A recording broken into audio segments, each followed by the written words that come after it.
അശനെ നിങ്ങളോട് നമുക്ക് എല്ലാവർക്കും സ്നേഹവും ബഹുമാനവും റെസ്പെക്റ്റും വിധേയത്വം ഒക്കെ ഉണ്ട്. പക്ഷേ ഇനി ഈ പരിപാടി നടക്കത്തില്ല. അല്ല നടക്കും, നമ്മളിവിടെ നടക്കത്തില്ല എന്ന് പറഞ്ഞിട്ട് വലിയ കാര്യമൊന്നുമില്ലല്ലോ. എന്തൊക്കെ നടക്കണമെന്ന് ആരൊക്കെ തീരുമാനിച്ചിട്ടുണ്ടോ അതൊക്കെ നടക്കും. പക്ഷേ നമ്മൾ നടക്കത്തില്ല എന്നൊക്കെ ഒരു മാസിന് തള്ളി വിടാന്നേ ഉള്ളൂ. നടക്കും, നടന്നുകൊണ്ടിരിക്കും. ആദ്യത്തെ 1-2 മത്സരങ്ങളിൽ പരാജയത്തിന്റെ പേരിൽ നമുക്ക് ഇൻഡിവിജ്വൽ എറേഴ്സ് ആണ് പരാജയത്തിലേക്ക് നയിച്ചത് എന്ന് പറയുന്നതിനകത്ത് യാതൊരു വിധത്തിലുള്ള കുഴപ്പമില്ലായിരുന്നു. ഇൻഡിവിജ്വൽ എറേഴ്സ് നമുക്ക് സ്പോട്ട് ചെയ്യാൻ പറ്റുന്നുണ്ടായിരുന്നു. സോ ഇൻഡിവിജ്വൽ എറേഴ്സ് ആണ് എന്ന് നമുക്ക് അഡ്മിറ്റ് ചെയ്യാമായിരുന്നു. പക്ഷേ ഒരു സീസൺ പകുതിയിലധികം പിന്നിട്ട് കഴിഞ്ഞിട്ട് പോലും ഡിഫൻസീവ് ലൈനിൽ ഒരു ഡിസിപ്ലിൻ കൊണ്ടുവരാൻ കഴിഞ്ഞിട്ടില്ലെങ്കിൽ അത് ടാക്ടിക്സിന്റെ കൂടി പ്രശ്നമാണ്. ഇൻഡിവിജ്വൽ എറേഴ്സ് അല്ലെങ്കിൽ ഇൻഡിവിജ്വൽ ഇഷ്യൂസ് പരിഹരിക്കാൻ നിങ്ങളെ കൊണ്ട് കഴിയുന്നില്ലെങ്കിൽ അതിനനുസരിച്ചുള്ള ടാക്ടിക്സ് ഡിസൈൻ ചെയ്യാൻ കഴിയാത്തത് പരിശീലകന്റെ പ്രശ്നം കൂടിയാണ് എന്നുള്ള യാഥാർത്ഥ്യം ഇനിയെങ്കിലും മിഖായൽ സ്റ്റെഹ്റ എന്ന പരിശീലകൻ സമ്മതിക്കണം. അല്ലെങ്കിൽ വീക്ക്നസ് ഇല്ലാത്ത അല്ലെങ്കിൽ ഇൻഡിവിജ്വൽ എറേഴ്സ് വരുത്താത്ത ഒരു ഡിഫൻസീവ് ലൈനെ ഒരുക്കി കൊടുക്കുന്നതിൽ കേരള ബ്ലാസ്റ്റേഴ്സിന്റെ സ്കൗട്ടിംഗ് ടീമിന് മാനേജ്മെന്റിനെ പിഴച്ചു എന്ന് സമ്മതിക്കണം. അല്ലാതെ ഇൻഡിവിജ്വൽ എറേഴ്സ് എന്ന് പറഞ്ഞ ഏതെങ്കിലും താരങ്ങളുടെ തലയിൽ പഴി കൊണ്ടിടുന്ന പരിപാടി ഇനി ശരിയല്ല.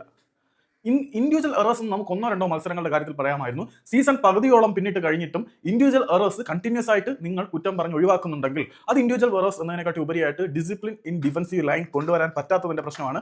അതിൽ ഭാഗികമായ ഉത്തരവാദിത്വമെങ്കിലും പരിശീലകനുണ്ട്. സോ ഇനിയും ഈ പരിപാടി നടക്കില്ല. നമ്മൾ നന്നാവത്തില്ല. നമ്മുടെ അറ്റാക്കിംഗ് യൂണിറ്റ് കിടുവാണ്, ഒരു സംശയമില്ല. Nova, Jesus, Luna dream dream dream forward ലൈനാണ്. അവർ കിട്ടിയ അവസരങ്ങൾ ഗോളാക്കി മാറ്റുന്നുണ്ട്. പക്ഷേ നമ്മൾ ഗോൾ അടിച്ചാലും എത്ര ഗോൾ ഇങ്ങോട്ട് വഴങ്ങും എന്നുള്ളത് ഡിഫൻസീവ് യൂണിറ്റിന്റെ പ്രശ്നം തന്നെയാണ്.